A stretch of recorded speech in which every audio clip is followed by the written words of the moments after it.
নমস্কার বন্ধুরা, দুপুরের শুভেচ্ছা আপনাদের সবাইকে। এবার আমুল বাংলার দ্বীপ্রাহরিক লাইভ সেশনে আপনাদের সবাইকে স্বাগত। আমি পাপিয়া সান্যাল চৌধুরী কলকাতা থেকে আপনাদের সামনে চলে এসেছি একটা অনবদ্য স্ন্যাক্সের রেসিপি নিয়ে। স্ন্যাক্স মানেই সাধারণত খুবই অস্বাস্থ্যকর হয়, কিন্তু আজকের স্ন্যাক্সটা আমরা বানাবো একদম স্বাস্থ্যকর পদ্ধতিতে, যাতে আমাদের স্বাস্থ্যের খেয়াল আমরা রাখতে পারি। তো আমার আজকে স্বাস্থ্যকর যে রেসিপিটা, সেটার নাম হচ্ছে সোয়া পনির কাবাব। তো অবশ্যই কি কি রেসিপির জন্য উপকরণ লাগছে সেটা প্রথমে আমি দেখিয়ে নেব। আমি আপনাদের সাথে শেয়ার করে নিই কি কি উপকরণ লাগছে। প্রথমেই আমি দেখাচ্ছি, আমি আমুল পনির ব্যবহার করছি এই রেসিপির জন্য। আমুল পনির নিয়েছি আমি। কতটা কি উপকরণ লাগছে সেটা আমি তৈরি করার সময় বলে দেবো। আমি এখানে সয়াবিন চাঙ্ক নিয়েছি, এটা হাফ কাপ সয়াবিন চাঙ্ক আছে, সোয়া চাঙ্ক আমরা যেটা বলি, বাজারে সহজে উপলব্ধ এটি। এছাড়া আমার লাগছে সয়াবিন, আমি কিছুটা গ্রাইন্ড করে রেখে দিয়েছি। কিভাবে কি করেছি সেটা আমি বুঝিয়ে দেবো, এবং এর মাপ কতটা কি নেওয়া হবে সেটাও আমি রান্না করতে করতে বুঝিয়ে দেবো। আমি এখানে ছাতু নিয়েছি 4 টেবিল স্পুন মতো, এখানে একটুখানি কর্নফ্লাওয়ার নিয়েছি জাস্ট 1 টেবিল স্পুন। এখানে কিছু মশলা নেওয়া হয়েছে, এটা গরম মশলা হাফ টিস্পুন, রোস্টেড মানে হালকা সতে করে গুঁড়ো করে নেওয়া ধনে গুঁড়ো 1 টেবিল চামচ, এবং রোস্টেড অর্থাৎ হালকা সতে করে নেওয়া জিরে গুঁড়ো 1 টেবিল স্পুন। এটা হচ্ছে ব্রেড ক্রাম্বস, এটা খুব অল্প আছে, সামান্য 2 চামচ মতো আমি নিয়েছি। এছাড়া আমি নিয়েছি কিছুটা আমচুর পাউডার। আমচুর পাউডার এই রান্নায় খুব সুন্দর একটা টক স্বাদ আনবে। এছাড়া আমার লাগছে নুন, অবশ্যই যে কোনো রান্নায় পরিমাণ মতো নুনের ব্যবহার করতে হয়। কাঁচা লঙ্কা কিছুটা, খুব মানে ফাইনলি চপড আদা কুচি বলা যায়, কিছুটা রসুন কুচি, 2টো রসুন কুচি আছে এখানে। আদা আমি নিয়েছি এখানে মোটামুটি 1 টেবিল চামচ মতো। আদাটা একটু বেশি দিলে বেশ মুখে পড়বে, খেতে ভালো লাগবে। এখানে গাজর কুচি নিয়েছি, এখানে 1/4 কাপ। একটা বড় পেঁয়াজকে আমি ফাইন চপ করে নিয়েছি। এছাড়া সাজানোর জন্য কিছু উপকরণ নিয়েছি। আর লাগছে আমার ধনে পাতা। ধনে পাতা এখন বাজারে সহজেই উপলব্ধ, তো ধনে পাতা আমি নিয়েছি। তো প্রথমেই আমি কি করব, কিভাবে আমরা সয়াবিনটা গরম করব সেটা আমি দেখিয়ে দিচ্ছি। এখানে আমি জল গরম করতে বসিয়ে দিয়েছি, এবং এতে আমি খুব সামান্য পরিমাণ নুন দেব প্রথমে। আমি আপনাদের দেখিয়ে দিই, প্রথম থেকেই রেসিপিটা পুরোপুরি দেখাচ্ছি, কোনো রকম স্কিপ না করে। এখানে আমি জল গরম করতে বসিয়ে দিয়েছি, এবং দেখুন আমার জল গরম হতে শুরু করে দিয়েছে। আমি আগে থেকেই বসিয়ে রেখেছিলাম, এবং জলটা যখন ফুটতে শুরু করবে একটু নাড়িয়ে নিই। নুন দিলাম, আমি এখানে খুব সামান্য নুন দিয়েছি যাতে আমাদের সয়াবিনটা একটু নোনতা হয়ে যায়। তো জলটা দেখুন গরম হতে শুরু করে দিয়েছে। আমি ইন্ডাকশানে করছি, যেহেতু টেম্পারেচারটাকে ব্যালেন্স করা খুব সহজে সম্ভব হয় ইন্ডাকশানে। তো দেখুন আমাদের জল গরম হতে শুরু করেছে। তো এই অবস্থায় আমি সয়াবিনটা দিয়ে দিলাম। সয়াবিনটা জাস্ট একটু 1 থেকে 2 মিনিট আমি ফোটাবো, এবং তারপরেই জলটা ড্রেন করে আমি সেটাকে পুরোপুরি ঠান্ডা হতে দেবো। এবং ঠান্ডা হওয়ার পর আমি আপনাদের বলে দিই, সয়াবিনটা গরম হতে 2 মিনিট মতো লাগবে ফুটতে। ফোটার পর আমরা বন্ধ করে জল পুরোপুরি ঝরিয়ে নেবো হাত দিয়ে চিপে চিপে, এবং সেটাকে ঠান্ডা করে আমরা সেটাকে একটা গ্রেটারে গ্রেট করতে পারি, অথবা আমরা যে কোনো মিক্সার গ্রাইন্ডারে এটাকে গ্রাইন্ড করে নিতে পারি। খুব একদম মিহি পেস্ট হবে না, কিন্তু একটু দানা দানা মতো থাকবে। দেখে নিন আপনারা এটা টেক্সচারটা। তো এটা আমার একটু ফুটতে থাকুক, আমি আপনাদের দেখিয়ে দিতে পারবো।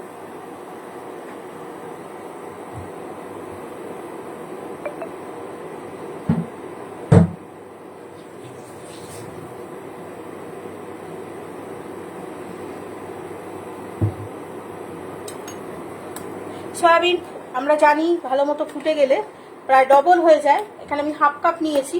এটা যেই পুরোপুরি 2 মিনিট মতো ফোটানো হবে, তারপর এটা বেশ ডবল হয়ে যাবে, এবং তারপর জল ঝরিয়ে এটাকে আমাদের ছেঁকে নিতে হবে, এবং তারপর সম্পূর্ণ হাত দিয়ে চিপে জলটা ঝরিয়ে আমাদের গ্রাইন্ড করে নিতে হবে। সুতরাং এটা হলো আমাদের সয়াবিন তৈরি করার পদ্ধতি। দেখুন সয়াবিনগুলো বেশ বড় হতে শুরু করেছে। তো এই অবস্থায় আমি ফ্লেমটা অফ করে দিলাম, কেননা এই প্রচণ্ড গরম হয়ে গেছে। এইভাবে 2-3 মিনিট রাখবো, এবং তারপরে আমি যে পদ্ধতি আপনাদের সাথে বললাম সেই পদ্ধতিতে আমি সয়াবিনটা রেডি করে নেব। এবার আমি পরবর্তী পর্যায়ের দিকে যাচ্ছি, এটাকে আমি সরিয়ে দিচ্ছি।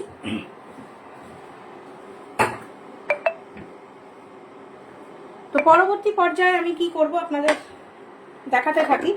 এটা আমার একটা মেজারিং কাপ আছে, সেই মেজারিং কাপে আমি এখানে সয়াবিনটা নিতে থাকবো। হাফ কাপ আমি কাঁচা সয়াবিন নিয়েছিলাম। এটা মোটামুটি দেখুন 1 কাপ মতো হয়ে গেছে, 1 কাপের থেকে একটু কম, 3-4 কাপের থেকে বেশি, কিন্তু 1 কাপের থেকে একটু কম, বলা যায় 1 কাপই হয়ে গেছে।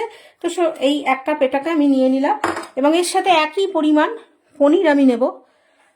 সম পরিমাণ পনির দিতে হবে, বেশিও না কমও না। তো দেখুন একই রকম, পুরো ভর্তি ভর্তি নয়, ঠিক যতটা সয়াবিন নিয়েছিলাম ততটা পনির আমি নিয়ে নিলাম। তো আমার পনির এবং সয়াবিন নেওয়াটা হয়ে গেল।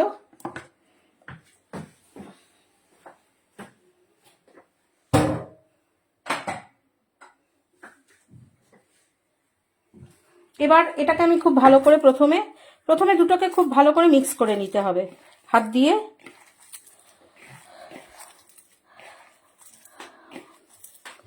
পনির আমরা জানি যারা নিরামিষাশী তাদের জন্য অত্যন্ত স্বাস্থ্যকর একটা প্রোটিনের সোর্স। সয়াবিনও আমরা জানি খুব ভালো একটা প্রোটিনের সোর্স। তো যারা নিরামিষ খান তাদের জন্য এটা কিন্তু দুর্দান্ত একটা স্ন্যাক্স। শুধু নিরামিষাশী কেন, অন্যান্য সকলের জন্য, বাচ্চা থেকে বয়স্ক সকলের জন্য এটা একটা দুর্দান্ত স্বাদের রেসিপি। এবং এতে আমি যে যে উপকরণ ব্যবহার করছি প্রত্যেকটা স্বাস্থ্যকর। আমি এখানে বেসন বা অন্য কিছু ব্যবহার করছি না। আমি এখানে এটা হচ্ছে রোস্টেড চানা বলা যায়, বা ছাতু দিলাম। 1/4 কাপ ছাতু এখানে আছে, আমি 1/4 কাপ ছাতু দিলাম। 1 টেবিল চামচ কর্নফ্লাওয়ার দিলাম। সমস্ত জিনিসগুলো এবার মিশিয়ে নেওয়ার পালা। এখানে যাবে পেঁয়াজ কুচি, একটা বড় পেঁয়াজ কুচি আছে, গাজর কুচি, আপনারা চাইলে রসুন আপনারা চাইলে এখানে ক্যাপসিকাম দিতে পারেন, বাট আমার কাছে ক্যাপসিকাম নেই। আমার যা বাড়িতে আছে আপনারা সেগুলোই দিতে পারেন। আদা কুচি দিয়ে দিলাম, সামান্য রসুন কুচি যাবে, নুন যাবে পরিমাণ মতো, মোটামুটি 3-4 চামচ মতো নুন দিলাম। কেননা চাট মশলা দিচ্ছি, চাট মশলা একটুখানি তার মধ্যে একটু নুনের ভাব থাকে, তো সেইভাবে নুনটা ব্যালেন্স করে দিতে হবে। এবার যাচ্ছে একটু ব্রেড ক্রাম্বস, ধনে গুঁড়ো, জিরে গুঁড়ো এবং গরম মশলা গুঁড়ো। সমস্ত মশলা আমার দেয়া হয়ে গেছে। এবার এগুলোকে আমায় একসাথে মাখতে হবে, এবং তার আগে আমাকে দিতে হবে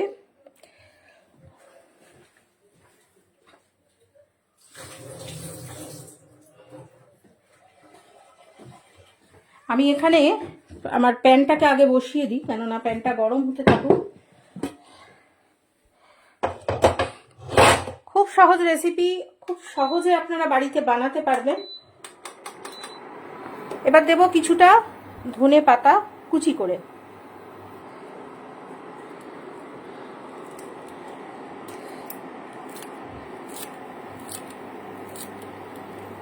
ধনে পাতা না থাকলে আপনারা স্কিপ করে যেতে পারেন। আমার সাথে কারা কারা দেখছেন একটু প্লিজ বলবেন। দুপুরবেলা সবারই খুব ব্যস্ততম একটা সময়, খাওয়া দাওয়ার সময় থাকে এই সময়, তো আপনারা যারা তার মধ্যেই সময় বার করে দেখছেন তাদেরকে অসংখ্য ধন্যবাদ। প্লিজ আপনারা একটুখানি কমেন্ট করবেন। এছাড়া আমি দিচ্ছি সামান্য কাঁচা লঙ্কা কুচি, কোনো রকম শুকনো লঙ্কার ব্যবহার আমি করছি না। একটা কাঁচা লঙ্কা কুচি আমি দিচ্ছি, আপনারা চাইলে আপনাদের পরিমাণ মতো বেশি অথবা কম করতেই পারেন। এবার সব জিনিসগুলোকে খুব ভালো করে মেশাতে হবে। আলাদা করে জল দেওয়ার প্রয়োজন নেই। যদি মনে হয় যে খুব শুকনো হয়ে যাচ্ছে, সেক্ষেত্রে খুব সামান্য জলের ব্যবহার করতে পারেন। নুনটা আপনারা আপনাদের স্বাদ মতো চেক করে নেবেন। কারোর যদি মনে হয় একটু চিনির ব্যবহার করবেন, করতে পারেন, কিন্তু আমি এখানে চিনির কোনো রকম ব্যবহার করছি না। তবে এই ম্যাশ করার পদ্ধতিটা কিন্তু খুব ভালোভাবে করতে হবে। প্রত্যেকটা জিনিসের খুব ভালোভাবে মিশে যাওয়া দরকার, নালে আমাদের কাবাবটার টেস্ট কিন্তু এটার উপরই নির্ভর করছে। তো খুব ভালো করে আমাদের হাতের তালুর সাহায্যে মিশিয়ে নিতে হবে। যেভাবে আমরা আটা মাখি ঠিক সেইভাবেই আমাদের এটাকে মেশাতে হবে। এবং আপনারা যখন বাড়িতে তৈরি করবেন পুরো মিশ্রণটাকে আপনারা অন্তত 5 থেকে 10 মিনিটের জন্য একটু রেস্ট করিয়ে নেবেন। তাহলে কি হবে, আপনারা যখন তৈরি করবেন খুব সহজে এটা তৈরি হয়ে যাবে।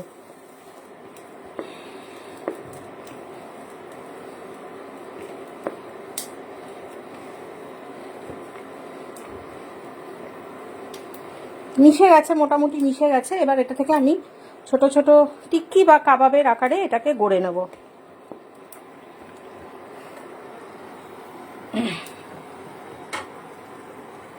আমি হাতে একটুখানি তেল নেব।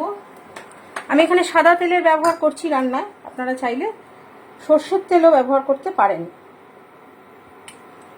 অথবা কারোর যদি মনে হয়, আমি অল্প তেল দিয়ে দিলাম প্যানে। এটাকে আমি শ্যালো ফ্রাই করব, ডিপ ফ্রাই করব না। আমি হাতে অল্প তেল নিয়েছি এবং এখান থেকে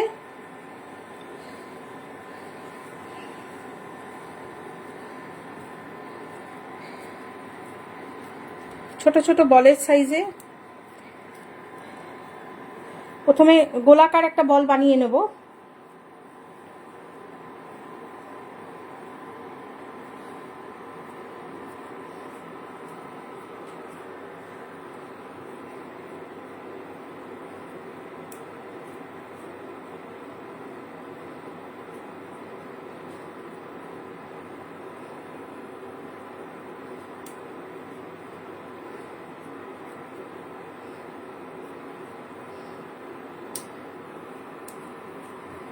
এটাকে একটু রেস্ট করে বানালে আপনার শেপটা খুব তাড়াতাড়ি নিয়ে নেবে। কিন্তু এখন লাইভ সেশন, আমাকে সাথে সাথেই বানিয়ে আপনাদের দেখাতে হচ্ছে। তবে হাতে একটুখানি তেল নিয়ে এটাকে বানাবেন, এটা শেপটা খুব সুন্দর আসবে। তাহলে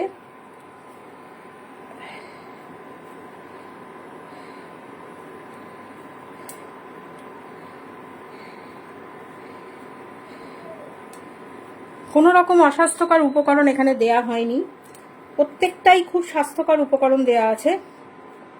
তো দুটো আমি ছেড়ে দিই।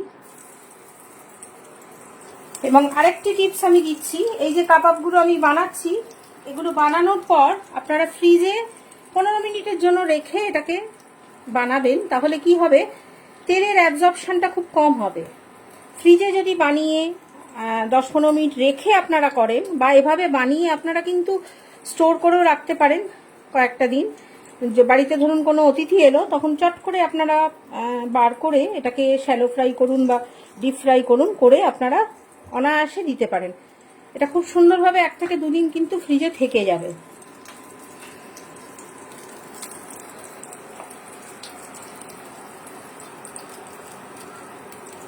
অতি সহজে স্বাস্থ্যকর একটি স্ন্যাক্সের রেসিপি আমি আপনাদের সাথে আজকে শেয়ার করছি আমুলের এই দ্বীপ্রাহরিক সেশনে।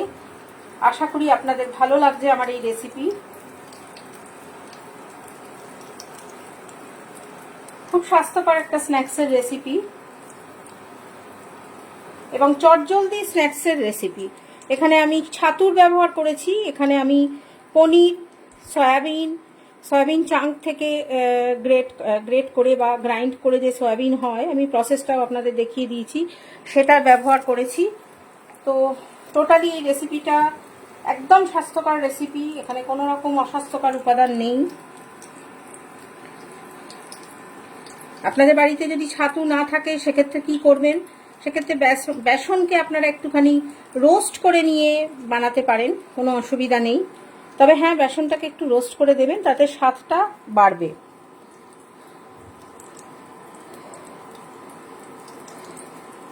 বাইন্ডিং এজেন্ট হিসাবে ছাতুর ব্যবহার করেছি। বাইন্ডিং এজেন্ট যে কোনো কিছু হতে পারে, এটা যে ছাতু হতে হবে এমন কোনো ব্যাপার নেই। আপনারা ময়দাও দিতে পারেন, আটা দিতে পারেন, যে কোনো কিছু দিতে পারেন, ওটসের গুঁড়ো দিতে পারেন। যাদের ওটস খেতে ভালো লাগে তারা ওটসের গুঁড়ো এখানে ব্যবহার করতে পারেন। খুব সহজ পদ্ধতিতে দেখুন এটা জমাট বেঁধে যাচ্ছে।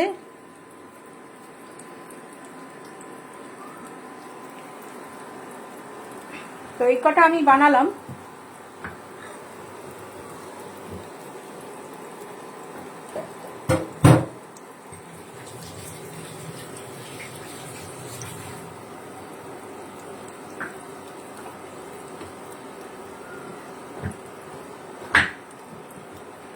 আমি দেখে নিই।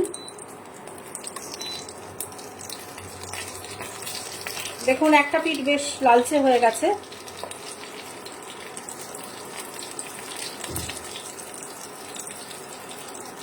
দুটো পিঠই আমরা লালচে করে ভেজে নেব এবং নিয়ে তারপর আমরা এটাকে সার্ভ করব।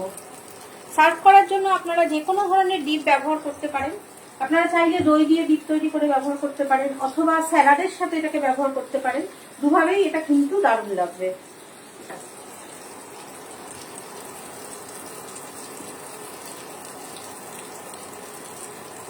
দুটো পিঠ গোল্ডেন ব্রাউন হবার পর আমরা এটাকে তুলে নেব।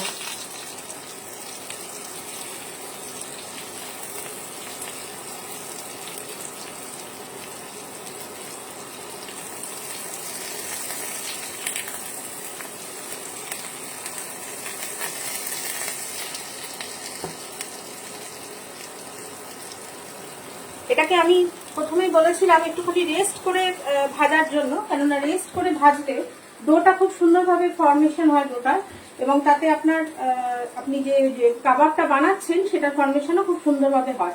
কিন্তু আমি কোনো রকম রেস্ট করার টাইম পেলাম না, সেই জন্য অতটা পারফেক্ট হলো না আমার রেসিপি। তবে বাড়িতে আপনারা এটাকে 15 মিনিট থেকে 20 মিনিট রেস্ট করবেন, কাবাবটা বানাবেন, বানিয়ে ফ্রিজে রাখবেন 10-15 মিনিট, এবং তারপরে আপনারা এটাকে ফ্রাই করবেন বা সতে করবেন।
দেখে নিই এগুলোর কি অবস্থা। বেশ ভালো মতোই ফ্রাই হয়ে গেছে।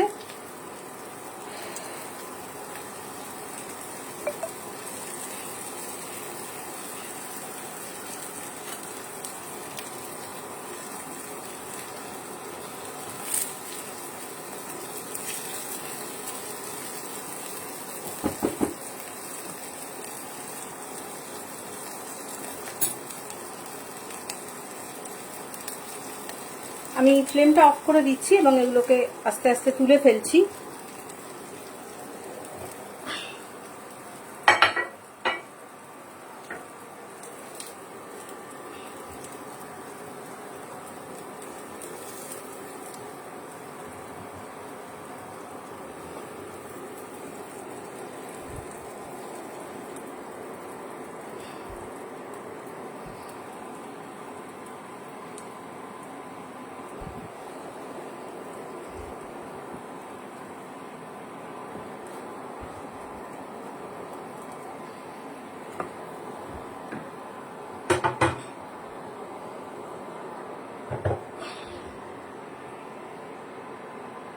খুব গরম আছে, আপাতত হাত দেওয়া যাবে না। তো এবার এটাকে প্লেটিং করার পালা।